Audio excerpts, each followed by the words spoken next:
മറ്റേ ടാറ്റയുടെ ഒരു കാർ വാങ്ങിക്കണം, ടാറ്റയുടെ ഇലക്ട്രിക് കാർ, അതിന് എത്ര രൂപ വിലയുണ്ടാവും എന്ന് പറഞ്ഞു കഴിഞ്ഞാൽ, പിന്നീട് നമ്മൾ ഈ ഫോൺ ഓപ്പൺ ചെയ്ത് കഴിഞ്ഞാൽ ഗൂഗിൾ ഓപ്പൺ ആക്കിയാലോ അല്ലെങ്കിൽ ഇൻസ്റ്റാഗ്രാം ഓപ്പൺ ആക്കിയാലോ പിന്നീട് വരുന്നതെല്ലാം ടാറ്റയുടെ കാറിന്റെ പരസ്യമായിരിക്കും. ഉറപ്പാണ്. അത് അതിനകത്ത് ഒരു സാധനം ഓഫ് ചെയ്തിട്ടാൽ മതി ഗൂഗിളിൽ. പക്ഷെ അങ്ങനെ അത് ഓൺ ചെയ്ത് ബിൽറ്റിൻ ആയിട്ട് അത് ഓൺ ആയിട്ടാണ് വരുന്നത്.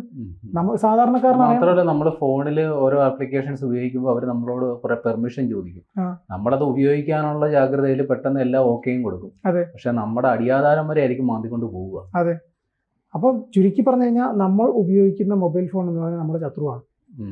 നമ്മൾ അതിനെയാണ് കൂടെ കൊണ്ടു നടക്കുന്നത്.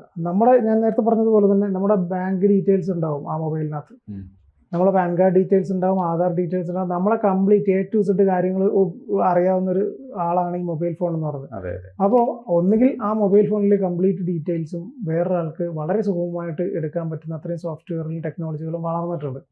അങ്ങനെ എന്തെങ്കിലും സാധ്യതകൾ ഉപയോഗിച്ചിട്ട് ഈ പുതുതായി നിർമ്മിച്ച മൊബൈൽ ഫോണിൻ്റെ IMEI നമ്പർ പഴയ IMEI നമ്പറാണ് മാച്ച് ചെയ്ത് അതിനകത്ത് പഞ്ച് ചെയ്ത് വന്നതെങ്കിൽ സ്വാഭാവികമായിട്ടും ഇവർക്ക് ഈ പോലീസിന് ഇവരെ വീണ്ടും ചോദ്യം ചെയ്യേണ്ടി വരും.